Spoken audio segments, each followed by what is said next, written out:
Hi everybody, today January the 9th, and as always, we're gonna tell the pen story. This pen story belonged to a very ancient wisdom that dated back to more than 2,500 years ago.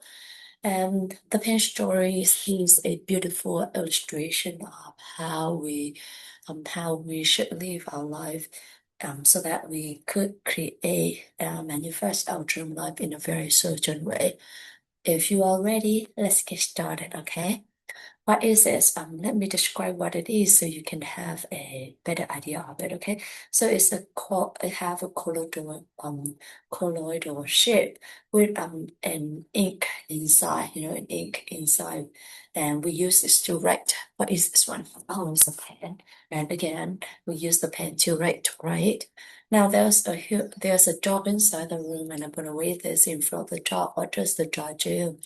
The dog probably will sniff, lick, or chew this, right? Does the dog see this one as a pen? No. So for the dog, this one is not a pen, but for the human, this one is a pen. So who is correct, the dog or the human? The answer is both correct. For the dog, this one is a chewing toy, while for the human, this one is a pen to write. The dog is correct in the dog world, and the human is also correct in the human world. So that is our first lesson. Both are correct. Now let's imagine that there is a table in front of me, so I'm going to put this thing on the table.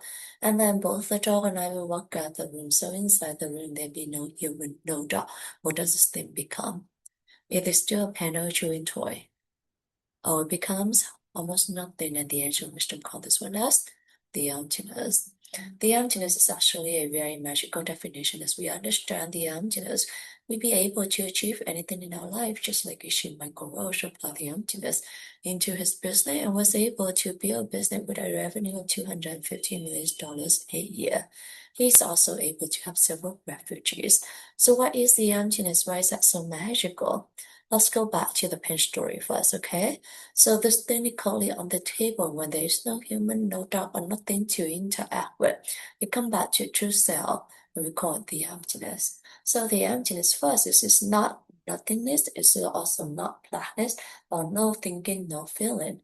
The emptiness is just itself when it doesn't interact with anyone. So we all possess the emptiness, right? However, now come back to the pen story, okay? So this thing is when it by itself is almost nothing, we call the emptiness. But as soon as I go back into the room and I look at this becomes a pen. So from possessing the emptiness now has become a pen. And then when the dog comes back to the room and the dog looks like this becomes a chewing toy. So from a pen now has become a chewing toy. And when both the dog and I come back to the room at the very same time, and we look at this at the very same time, what does this thing become? It becomes two things, a pen for me and a chewing toy for the dog. So a single thing, okay, a single thing, when it doesn't interact with anyone or anything and it sit by itself, come back to a true self, we call the emptiness.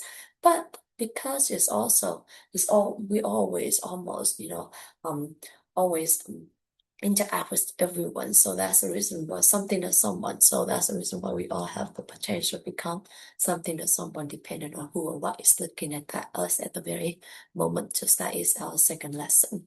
Along with the emptiness, we all have limitless potential. Now I see this as a pen. So does this pen coming from me or does this pen coming from the thing itself? This pen is actually coming from me. Why am I so certain? Because if this thing is the pen itself, the dog or anything, this entire universe will have to see it for what it is, which is a pen. But does the dog see this one as a pen? No. So this pen is actually coming from me. This pen is actually coming from my mind, and everything is actually coming from our mind. So that is our third lesson. Everything is actually coming from our mind. Now we all agree that this pen is actually coming from my mind, right? So I'm going to change my mind. I'm going to believe this one become a diamond, okay? So please pray with me. Diamond, diamond, diamond. Open my eyes. It's still a pen. So what in my mind that forced me to see this as a pen but not a diamond? There are seeds inside our mind that the ancient wisdom call as karma. When we see something, the seed inside our mind pop up, open up, and cover this and made us see it for what had been planted only into our mind. So who planted those seeds into our mind then? Only you can plant the seed into your mind, and only I can plant the seed into my mind. How can we do it? We do it by three ways: by our word, by our action, by our thoughts, especially to other people. So for instance, I'm going to hold on to this. I'm going to say that I have the pen. Would you like to have this pen? And when my friend say yes, please, I'd be so happy to give this to my friend with the hope that I can help my friend. So when I do this, this palm open up, and both me and my friend will see it, and it's strongly remarked in my mind. A couple days later, when I see this, I recognize this one as a pen, which means that the seed of the pen has already been planted into my mind. And then it popped up, opened up, and covered this, and made me see it for what had been planted only into our mind. So, okay. And this is how a pen become a pen, or anything surround us become what and who they are to us. In the pen story, there are several meaningful lessons. Today we went over 4 different lessons. The first lesson is both are correct, so we learn to respect each other's opinion, we learn to respect each other's choices, and we learn to listen to each other with a compassionate heart. The second lesson is, along with the emptiness, we all have limitless potential. So trust your potential, trust the potential of everyone or everything surround you, and trust the potential of whatever happened to you. And and lesson number three is that, everything is actually coming from the seed inside our mind. So we will be 100% responsible to whatever happened to us. We don't blame anyone because in the end, we are the only one who can plant the seed into our mind. And lesson number four is how to create or manifest our dream life in a very certain way. So first you have to know what you really want.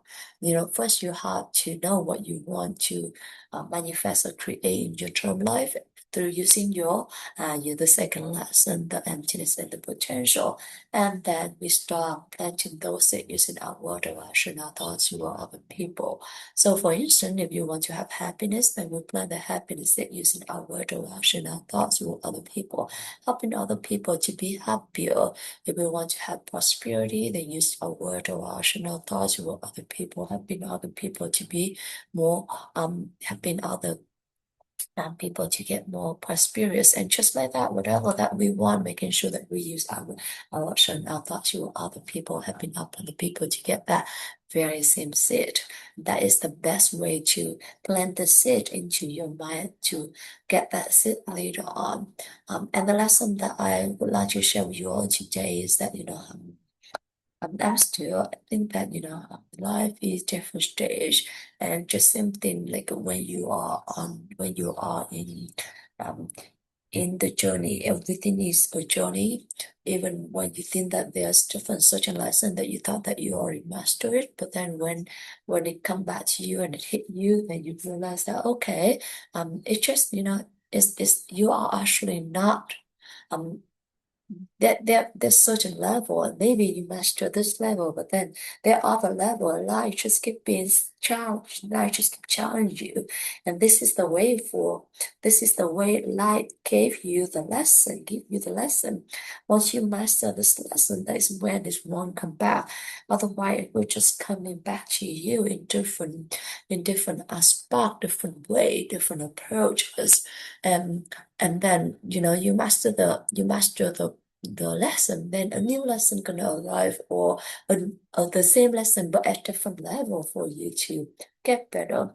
So it's very important to be always aware what you can do and what you can be, and choose the path that fit you the most. And even in difficult situation, always remember that this is everything is actually coming from outside, and it's all coming from you. Coming from you, how you see it, how you react to this. So that is what gonna definitely become your life. So just be now so just believe in yourself, believe in your best potential, and then working toward it with a very with with gratitude, with with gratitude, being humble and being grateful.